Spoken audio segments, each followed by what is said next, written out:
This is the car that you'll see riced up to hell, louder than a jet plane, but will take 5 to 10 business days to reach the speed limit.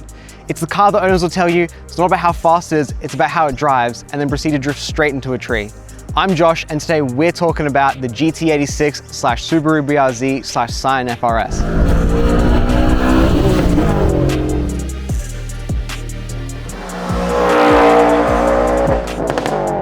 The Toyota GT86/Subaru BRZ/Scion FRS, which I'm just going to refer to as the 86 to save time, is one of the most successful sports cars of all time. But despite the GT86's success, this car seemed to divide the car community between people who love it and people who hate it. So we're going to find out if this car really deserves the hate. But first, let's hit the rewind button.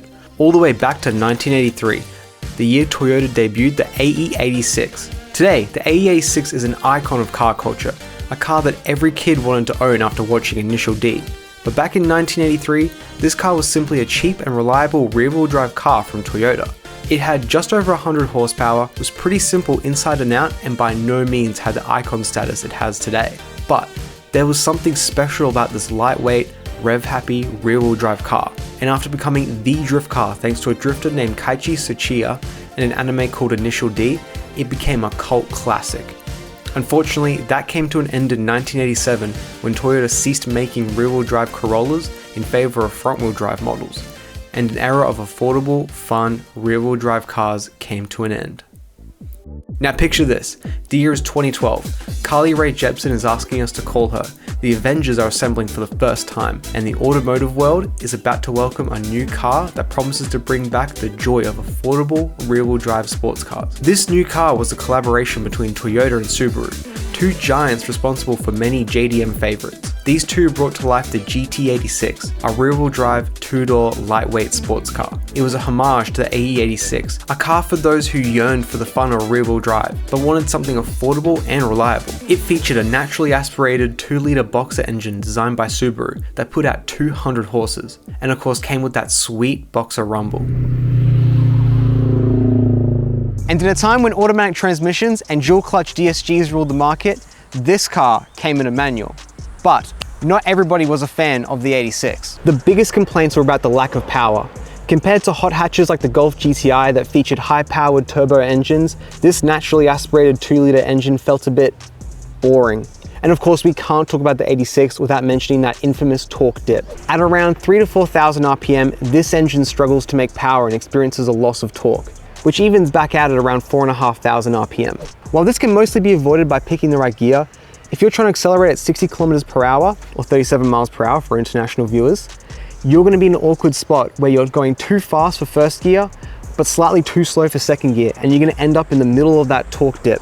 And it can be pretty painful to come flying out of the corner and struggle to make power. And on the inside, this interior feels pretty cheap. It's loaded with plastics that feel like they're from AliExpress. I mean, this car is the upgraded GTS model, which gives us some nice leather and Alcantara seats and an upgraded interior.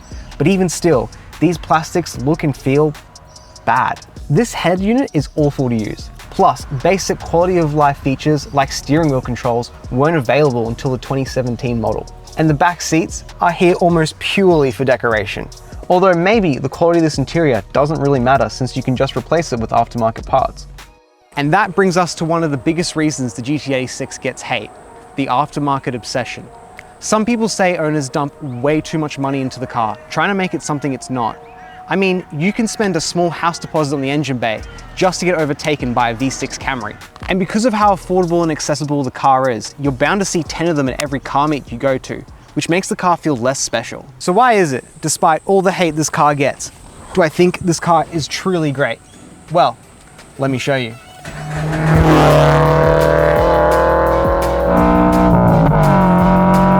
It's so much fun. So this is Zach's GT86. Like many 86s, it's been slightly modified. It's got unequal length headers, a muffler delete, plus a ducktail spoiler, and a cheeky tune just to give it a bit of extra power. But for the most part, it's pretty similar to how it came out of the factory. Just a little bit more fun. Now Zach, tell me, what do you love about this car? Has to be the sound. Has to be the sound of the car. Pretty good sound, like. Now let's talk about that engine. Yes, this car isn't fast, but it definitely isn't slow either. It's got the perfect balance of nimble and responsiveness that just makes the car handle amazingly. Plus, when you put your foot down, you don't feel like you're gonna go to jail. The reason every 86 owner says, oh, it's not about how fast it is, it's about how it drives, is because it's true. This car feels like it was made for these mountain roads. Yeah. Its superior balance mixed with a factory LSD lets you get the back out when you wanna have some fun. And its sharp and agile handling makes you feel like a time attack champion on mountain roads. Plus, the rev-happy engine makes you push it to get speed rather than just handing it to you. It definitely fits in with its pedigree of JDM cars such as the AE86, Miata, and Civic.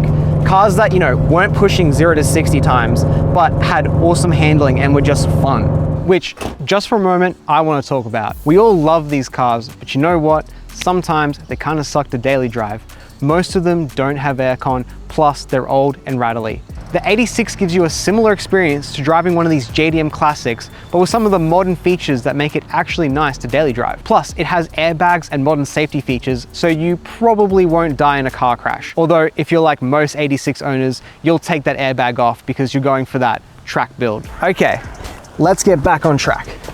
The interior is bare bones, but I would argue it has everything you really need, plus it doesn't actively detract from the driving experience the way a lot of modern cars do.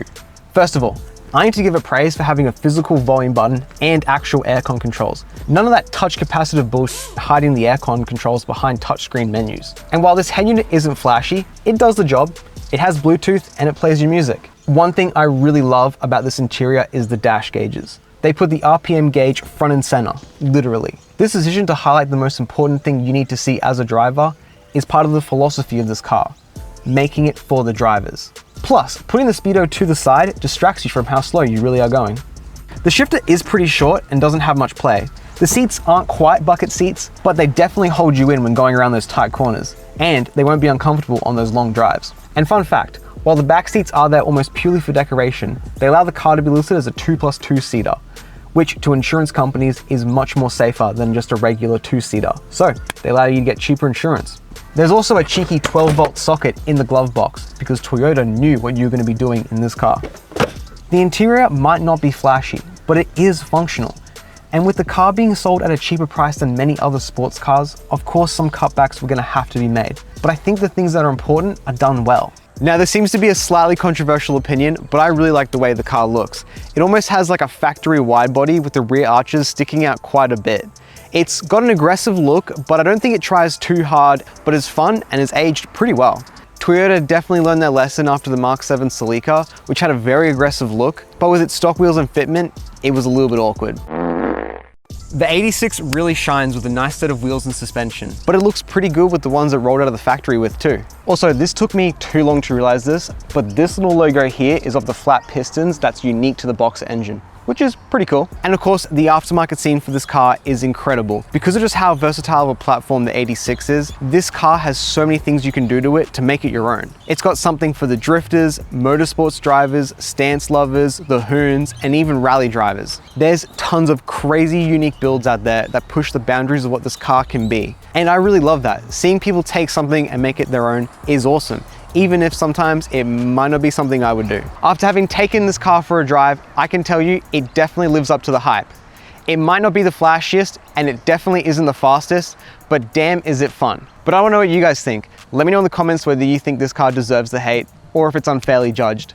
And don't forget to subscribe so you can keep up to date with all of our content. But until next time, thanks for watching.